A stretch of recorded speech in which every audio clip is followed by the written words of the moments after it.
Hello, this is Lear from 13 Cards Up to Chain, bringing you a YouTube exclusive interview that me and Zach did last year on No Love Lost 2 in Duluth at Clyde Ironwork with Matt Berdahl, otherwise known as Purple Shirt in the Minnesota wrestling community. He is an announcer that we got to know, and I was lucky enough to get a sit-down interview with him at Clyde before the show. Sit back, enjoy, and we're hoping that we'll be able to do more interviews like this in the future.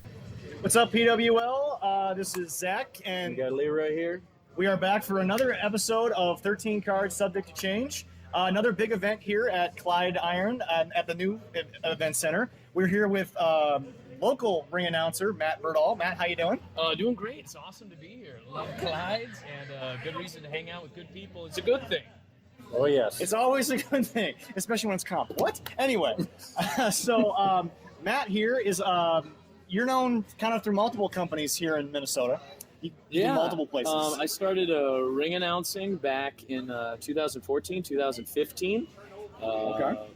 Friends sometimes, and people yell out "purple shirt." Love ring announcing. It's connecting the dots, which is a lot of fun. Big fan of pro wrestling for the last 20 years. So it's a super win-win. 1997 is when I started liking wrestling. All right, fantastic. What was the moment for you? Because it seems to be one of those sports where everyone kind of has a moment that kind of caught them. What was that sort of moment for you? Man, it was SummerSlam 1997. It was Jesse Ventura was the special guest referee. It was Triple H, Mankind, and Steve Austin in a title match in Minneapolis, Minnesota. That's when it caught my radar. It was coming to the city, and everybody was saying, "Oh man, you should go check this out." And so I didn't end up seeing it live, but all the buzz got me hooked. So was this back on like tape delay stuff when it was all on pay-per-view? You had to pay $50 a pay-per-view? Oh yeah, of course, yeah. Back in the day, yes. AEW, work on that. Anyway, everyone's got to take shots at everybody these days. Anyway, Yes. So I guess a big question that a lot of people want to know is, you got into wrestling, you like wrestling, but yet you got into ring announcing. Where did that come from? Well, my background is stage acting. Okay. I've done some commercial acting as well. Theater. That's been my bread and butter now for the last decade plus.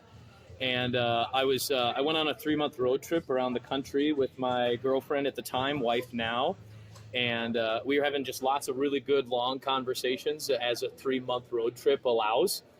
Definitely. And one of the things I absolutely loved was wrestling and performing. And when we moved back to Minneapolis, moved back to the Twin Cities, we were kicking around the idea of exploring more of the things that essentially make me happy. And so it was funny. There's a bunch of groups in the Twin Cities, Steel Domain Wrestling, Primetime. Those were some of the two most active at the time that I was checking out. And so it was Darren Corbin, actually. I shot him a message via email, Facebook, whatever. And a couple... Lounge member, Darren Corbin. Darren, how you doing? Check out that shirt. Yep. Sorry about Leroy. You could deal with that during the show. Yeah. And so I shot some people some messages. He was one of them. And he was the first one to respond back. And one of the only ones to actually respond back of just saying, hey, this is my background in life. I love wrestling. Any ideas on ways to get involved? And he was really down to earth, and he was like, cool, this is the insight I have on things. I encourage you to check it out. So I didn't want to be a wrestler at all. Okay. I've never had any desire to be a wrestler, honestly. Okay. I respect the heck out of it, and it is a wear and tear on the human body that is something I've been in a couple car accidents in my life, riding a bike. Taxi ran red light, hit me off my bike, herniated a couple discs in my neck early. And so I knew, nope, that is pain, and I want nothing to do with that pain. It's too bad you didn't come out of that being the only person that knows who the Beatles are and making a living on that. Yep. Shout out to the movie Yesterday. Actually, it wasn't bad. Yeah. Ended up messaging a couple local promoters in the Twin Cities, and Ed Hellier for Steel Domain Wrestling was the first to respond back. And he said, hey, actually we need somebody to suit up this weekend. And so I said I would do anything, honestly. I said whether it's exploring the world of being a ref, being an announcer, doing tickets, holding bolts for someone, putting the ring together. I was I'll start anywhere. and ring announcing kind of made sense with my background. Okay. Interesting transition. So, obviously, what you do is more vocal than physical. Not that physical isn't vocal, obviously. Oh, yeah. But so, before I get into the question, I saw an interview years ago of actually Brian Johnson of AC/DC.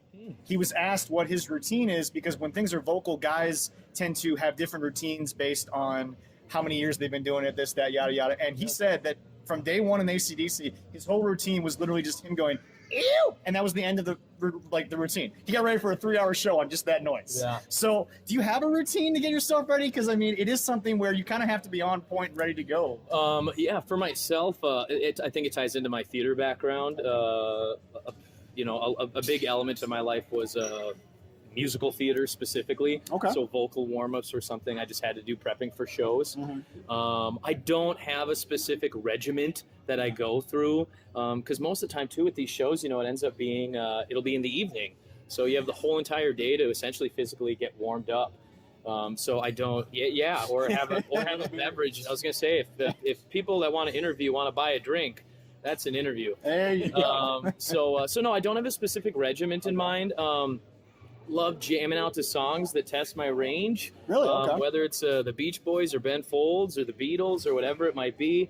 Every once in a while, I love to pull up other announcers, whether it's a classic Think or a Bruce Buffer. Love Bruce Buffer. Love the energy he brings to stuff. He's just his own beast. But no, there's no specific thing I do except. More than anything, honestly, it's physical. I'm not gonna lie, I'm a little bit more of an introverted person in my personal home life. Okay. So when I suit up come ring time and when the doors open, I find physically, if I'm getting revved up and getting engaged, that just helps connect the dots better. Before we move on to the next question Leroy's got, why the purple shirt? Yeah, good question. When I started ring announcing, I never used to introduce myself at all. Okay. And not because I was being weird or an idiot. I just never thought to introduce myself. So lots of people were asking, who are you? And I just wouldn't tell them. Not for any particular reason, honestly. It's like, you're going to forget my name either way, probably. But I wore a purple shirt one time, and a crowd was essentially saying, who the hell are you? And so they started chanting purple shirt. And I've been doing the purple shirt thing ever since because people just kept saying purple shirt. So it came from the fans at an event.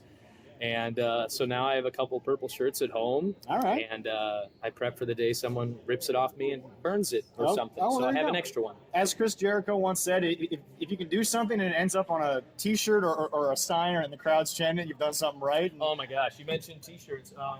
It wouldn't be appropriate to not bring one. Oh, there you go. So I brought essentially a purple shirt, and it is for you, my friend. Very nice. And that is my gift to you. All I'll righty. give you guys all purple shirts as well. We're good But to go. it was so funny. It was I was doing the purple shirt thing, and fans started saying, Matt, when are you going to make a purple shirt? And I was like, that's weird. I'm a ring announcer. Ring announcers don't have shirts. That's just really weird. And it was some awesome diehard fans and good people were saying, no, we want to support you. Make a shirt and we will buy it. So yeah, I made shirts and sold them out and then made some more. And so yeah, that's where purple shirt came from. Fantastic. You're right. All right. Now you know the locker room reaction. Where were you kind of going on that? Just how the wrestlers react and how they So as an how you announcer, announce. So as an announcer, you're obviously part of the crew, part of the roster on multiple nights, and like I said earlier, multiple companies. When you work, you're not necessarily contracted by one company. There's a bunch of different places around the area. What is the locker room reaction to announcing? Do they interact with you guys much? Are you really that much a part of the crew, or like are you sort of like backstage crew? I think it depends on the places you work at. In a good way, a lot of the organizations that exist are families. And when you've been with the family for a certain amount of time, you just connect with people more. You guys, how long you guys been best friends? 2-3 years. A couple years we worked together, and it Awesome. just kind of snowballed into all this stuff. First couple months, maybe it was like, we could be friends a little bit. I don't know, maybe. And then a year or two goes by, and you're like, oh my Dark God. sense of humor is kind of speed that up sometimes. Yeah. So, And then our mutual love of wrestling obviously got it right helps. there. Yeah. So same thing goes for any work environment or theater environment as well. No, there's some groups I've worked with consistently, and it's family, and I love hanging out with them and love seeing them. Sometimes when you more so go to do like one-off things, it's like you just don't have relationships established with people, so it's cool, nice to meet you, awesome, I've seen some of the stuff you've done, that's great, talk to you later. Or the groups you've been with more frequently, it's asking how family is, how my wife is, And there seems to be sort of like a constant. You're mixing with a lot of the same guys in a lot of different companies, especially on the circuits. In the Twin Cities or Minnesota. God, what is it now? I think there's like 12 to 14 groups in the Twin Cities and so. the I believe states something of like Minnesota. that. Getting Yeah. close to that. Yeah, it's like a dozen, which is a lot. So And you work with all of them, or are you still working? it's a small handful because one of my main things I haven't talked about is I run a children's theater. That's one of my main things I do. We were actually going to get into a couple of that stuff because you post a lot of stuff about that. On your own personal Facebook. So that's essentially my full-time job. Okay. I love the ring announcing. It's great to suit up on the weekends, and that's awesome. But no, there's a lot of groups in town, and I've worked some months. I've gone. You know what? I'm working 3 to 4 weeks every month on the weekends, and it's like that's awesome and super cool and wonderful. But then eventually, it's honestly, man, I want to be able to go out of town and go to the lakes, and it's like you just can't do that. So for the wrestlers and the performers that live that life and they love that, that's awesome, and I'm so happy for them. But for me, I want to have that balance of, no, I work 1 or 2 weekends a month, and then get to be a human being and spend time with my dogs. No, growing up into stuff like always your favorite, and going into the announcing and doing this, did you have a favorite ring announcer that you enjoyed watching, or you kind of want to be like, or anything? I know there's a few out there. I think for ring announcing, it's really different than, at least at the level that we do it here, or essentially an independent level. It's very different than I think what most people recognize as being on TV. You have more freedom as an indie guy? I don't know if freedom's the word. It's a different responsibility, honestly. When the freedom, I think, can relate to the idea of connecting the dots. And that's the way I like to describe it, honestly, because there's going to be times when you're not just ring announcing. There's times you're being an MC. There's times you're going out into the crowd and doing essentially, like audience company liaison work. Aaron, just for a quick note, Aaron Bowles, he actually started the Pro Wrestling Lounge that we're a part of. Awesome. Thank you, Aaron. This is the guy who, yes, it's not on video. I apologize. But this is the man who announced the lounge live at a show here at Clyde. We didn't know he was going to do it, so stop getting on me is why I didn't film it. He kind of just did it.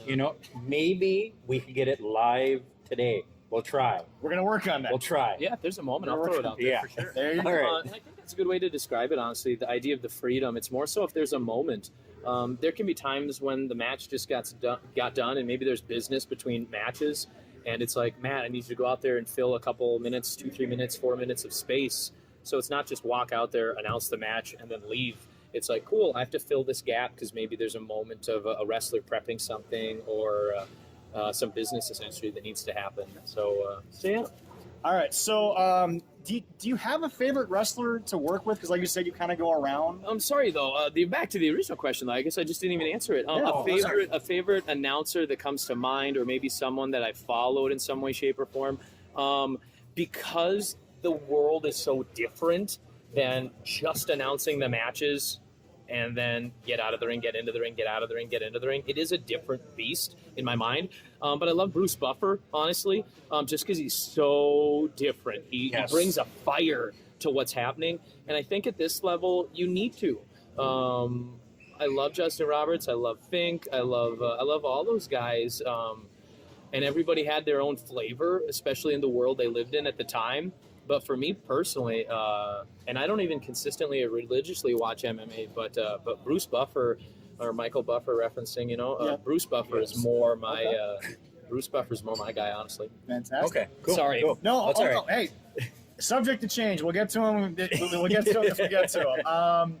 Favorite wrestler to work with, or just like a combination of favorite wrestler. What are highlights of the job for you? I mean, obviously, just being a part of it, you obviously enjoy the sport itself. Love it.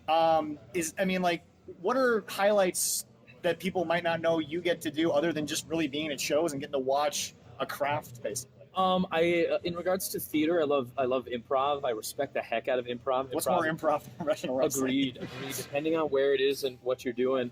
So I think that's one of my biggest things. Honestly, I just have a huge respect for improv and food. I have a huge respect for food as well.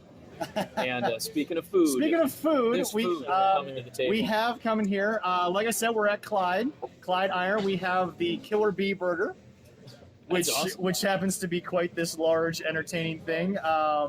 They are known for wood fire grilled stuff here. This is a big thing they do. Have you actually eaten here? You've been here a couple of times. Have you had the food while you've been eaten here. I don't remember honestly what I've eaten, just because it's all really good. And I kind of just say, what are the popular things? Get me one of those. Yeah, so you don't really read the menu. You're just kind of like, bring me whatever at that point. No, I'm that kind of guy. When I go to a restaurant, I'll go to the server and say, what are the 3 most popular things on the menu? They'll say A, B, and C. I'll say, great, let's do B.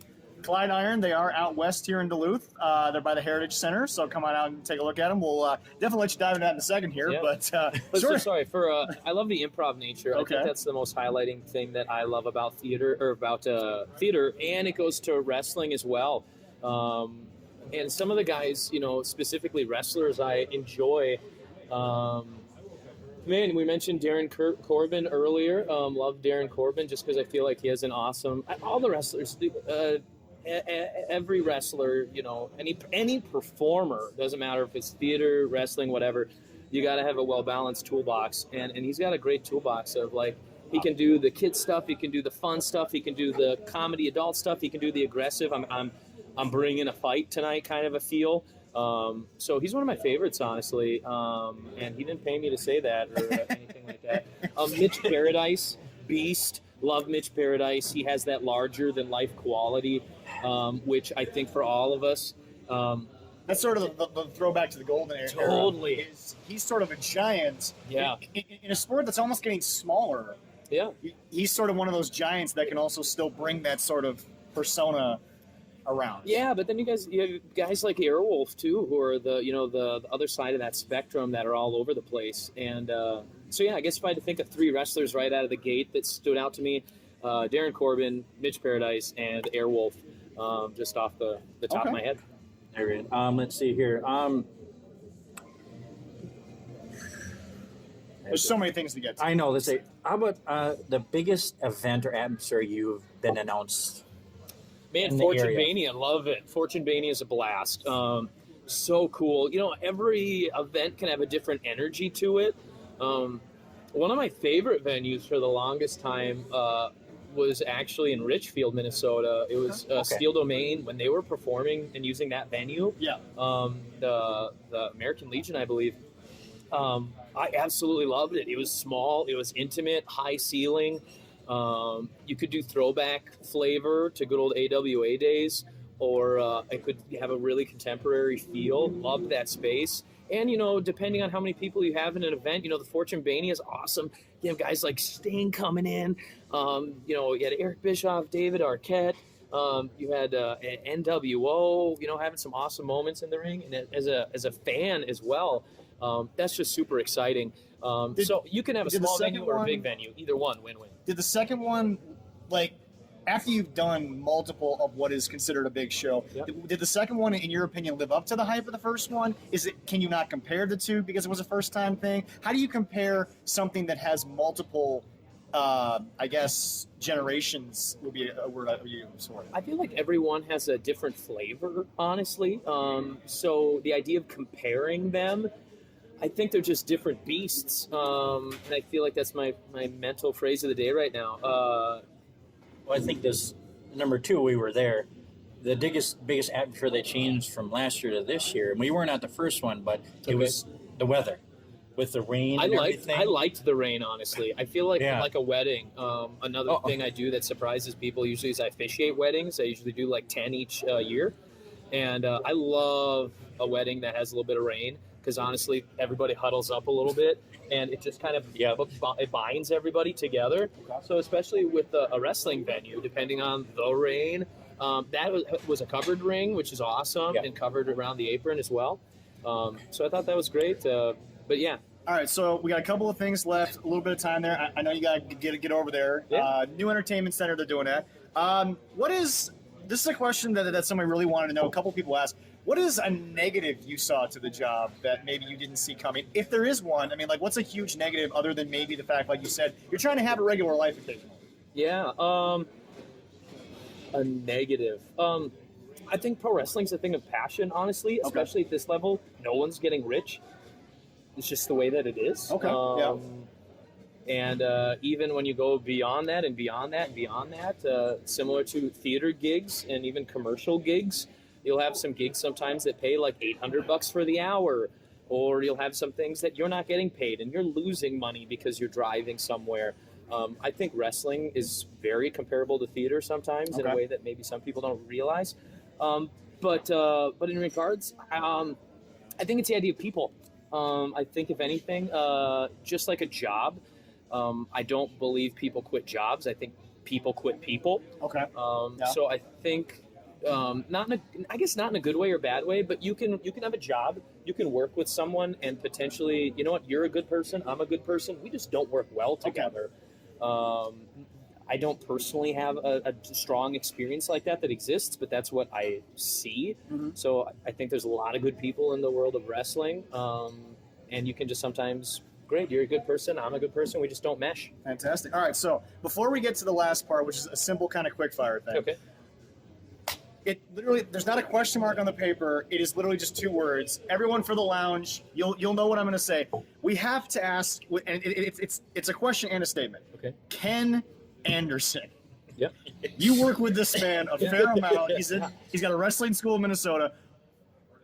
Is that all improv, or is Ken kind of coming up to you and being like, "This is what I'm going to mess with you with"? I mean, honestly, his whole gimmick both. is sort of like messing with you guys. It's a little bit of both, you know. It's there's sometimes moments of I don't know what's happening. That's true. And then there's sometimes moments of like, hey, I want to try this, or I got some business I want to do tonight.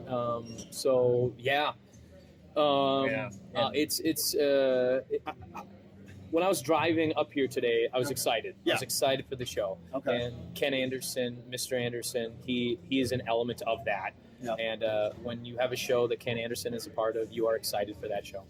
As any facet of wrestling. He gets a wonderful, great reaction here in our lovely state of Minnesota because he's from that lovely place that we kind of loathe, Green Bay, you know, and I think I live over there, but I bleed my purple and show it rarely because they love me there. We'll get Darren on. I love it. So, best and worst moments in doing this. Best in that, what was your favorite? And worst as in, have you ever had a moment that just everything went haywire and you were in the middle of a live show?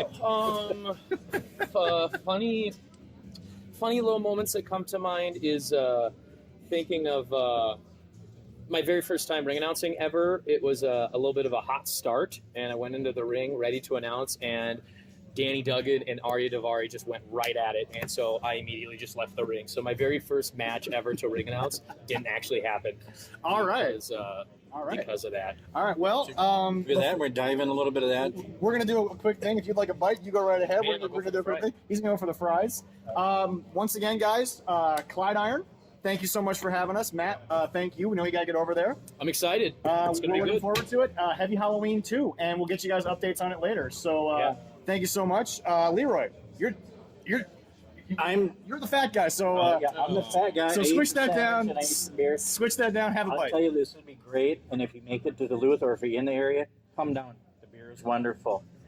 The food looks delicious. Switch this down, Leroy. Go for it. One big bite. Come on now. Oh, yeah, I know. I got a big enough mouth. Yeah, all right. Yeah, you know. While he sizes that up, thank you for supporting independent wrestling in the state of Minnesota. And thank you so much. Obviously, this is sort of a view that a lot of people, as we get this is going to be a lasting image. There we all right.